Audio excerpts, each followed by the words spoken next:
কারে সিগন্যাল দে কিসে বইতে পারছস?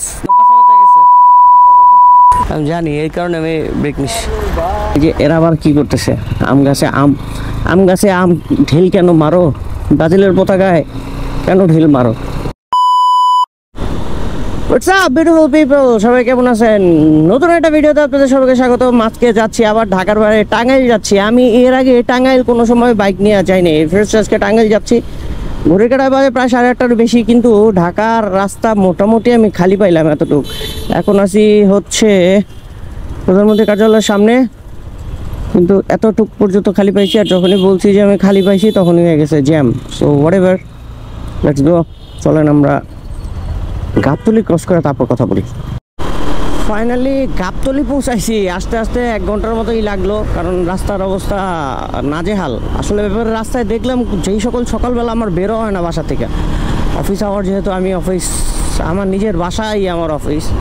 সো ব্যাপারটা হচ্ছে যে এই টাইমে যারা অফিস করতে বের হয়, জ্যামগুলো লাগে শুধুমাত্র বাসগুলো উল্টাপাল্টা মানে যাত্রী উঠায়। আর দ্বিতীয় জিনিস হচ্ছে ইউটার্নগুলো প্রপারভাবে মেনটেন করা না। এই একটা কারণেই হচ্ছে আসলে অফিসগামী লোকজনের এত ভোগান্তি পোহাইতে হয়।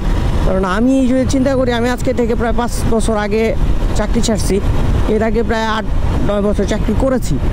তো সেই ক্ষেত্রে আমি আসলে ওই জিনিসটাই চিন্তা করি যে মানুষ আসলে কেমনে অফিস করে, মানে মানুষের এনার্জিতে পোষায় কেমনে। যারা বাসে চলাচল করে, যাদের বাইক আছে, তারা হয়তো বা ফুটফাট চিপাচাপি দিয়ে বেরোয় যেতে পারে।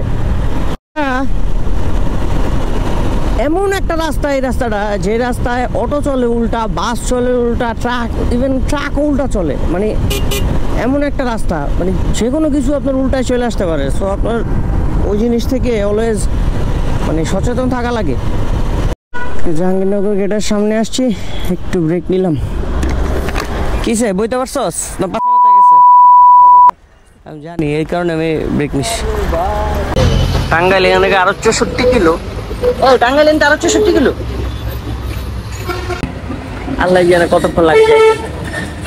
যাই হোক, জাহাঙ্গীরনগরের সামনে এসে একটা ব্রেক দিছি, একটু চা খাইতেছি। আরে খুব বদমজার একটা চা। মজা বেশি মজা না? হ্যাঁ, বদমজা। হাইওয়েতে রাইড করতে হলে বিভিন্ন সময় বিভিন্ন জায়গায় আপনার ব্রেক নিতে হবে, নিয়ে স্পেশালি চাটা খাইতে হয়। কারণ যদি আপনি চাটা না খান, আপনার ঘুম ঘুম ভাব যদি থাকে। কারে সিগন্যাল দেয়? বাসের সিগন্যাল দিছে। আচ্ছা এইভাবে সিগন্যাল দেয়? আমি তো বেকু হয়ে গেলাম, কিরে আমার সিগন্যাল দিল নাকি হঠাৎ করে এত সামনে থেকে। তো ওই ব্রেকগুলো নিলে মনে করেন একটু ভালো ব্যাপারটা, ঘুম ভাব থাকবে না, আপনি টানা যে একটা ক্লান্তিটা কাজ করবে না। এই যে রাস্তায় ছোট ছোট ফুল গাছগুলোতে প্রচুর পরিমাণ ফুল হয়েছে, মানে দেখতেই ভালো লাগে। এই গাছগুলো যদি যখন বড় হবে, তখন যখন এই গাছগুলা এই সময় যখন ফুল ধরবে, ওফ, মানে ঝাঁকড়া এত ভালো লাগবে দেখতে, যে পুরা রাস্তাটা মানে চোখ জোড়া যায়। বাসায় এসে পৌঁছাইছি। আসসালামু আলাইকুম। আসছি হচ্ছে দুপুরে বিয়ের অনুষ্ঠান খাইতে।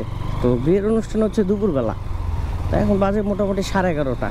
তো একটু নাস্তা পানি দিল, একটু নাস্তা খাইলাম। খাওয়ার পরে এখানে গ্রামের যে জায়গা, সেখানে ঘুরতে বেরোইলাম যে আশেপাশে কি আছে। তো গ্রামের রাস্তা একটু এক্সপ্লোর করে ঘুরে বেড়াই।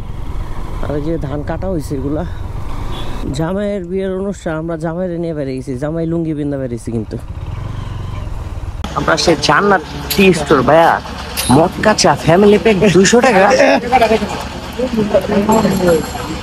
ফ্যামিলি প্যাক 200, এটা কি চা ভাই?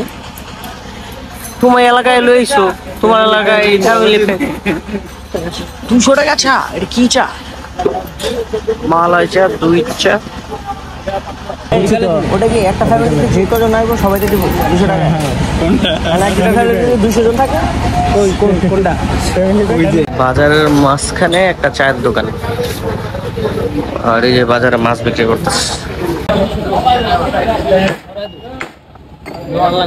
এলাচ চা বানাইতেছে, একটা এলাচ একটু বাইরে বুড়ে দিয়েছে আর কি। তুই এলাচ চা খা ভাই, মালাই চাটা জোস। মালাই দিছে, সেই পরিমাণ মালাই দিছে, মানে টেস্টটাও অসাধারণ। ওই যে তোমার পানি গ্লাস আছে, নরমাল পানি কি পরিমাণ মালাই দিছে উপরে দেখছেন, ওগুলোর ভিতরে একটা লেয়ার পুটাটাই দেখা যাচ্ছে। ঢাকায় যদি আমরা মালয়েশিয়া খাই ওইটা এখন বানাই না, কিন্তু এত উড়ান থাকে না। গ্রামের রাস্তায় বাইক চালায় মজাই আলাদা। দুই সাইড দিয়ে গাছ থাকে, এটা তো অবশ্যই থাকবে। আর ভিতরে ছোট ছোট রাস্তা, এই রাস্তাগুলো যে 8 ফিট বা 10 ফিট রাস্তাগুলো, এইসব রাস্তাগুলোতে মনে হয় গাছের পাতাগুলো একদম নিচে নেমে আসতেছে এরকম। রেল ক্রসিং ঠিক আছে না, আবার উড়াইতে যায় লাগাই দিব, মোড় ঘুরাইতে যায়। থাক,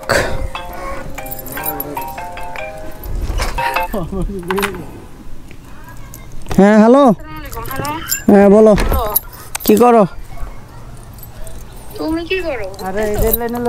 রেল লাইনে আইছি ছবি তুলতে, রেল লাইনে আইসি একটা রেল লাইন আর কি। না না এমনি গাড়ি, প্রাইভেট কার। এনে একটাই লেন, একটাই লেন। আচ্ছা এই আম পাড়তেছে, লাঠি দিয়ে আম পাড়তেছে, মাথা পড়বো, মাথা পড়বো। গ্রামে কারো চাওয়া লাগে না, সবারই নিজস্ব গাড়ি মানে গাছ আছে, ঠিক আছে, যে যে যার গাছ থেকে পেরে খায়। কিন্তু এই যে এরা আবার কি করতেছে, আম গাছে আম ঢিল কেন মারো? ব্রাজিলের পতাকায় কেন ঢিল মারো? তো ওই গ্রামের রাস্তাতে আস্তে আস্তে ঘোরাঘুরি শেষ করে জিতু আমার ভিডিও করতেছে। আজকের ভিডিওটা এই পর্যন্ত। ভিডিও ভালো লাগলে অবশ্যই লাইক করবেন, ক্লিক করবেন, চ্যানেল সাবস্ক্রাইব করুন। না থাকলে অবশ্যই চ্যানেলটি সাবস্ক্রাইব করবেন। সবাইকে ধন্যবাদ, আসসালামু আলাইকুম।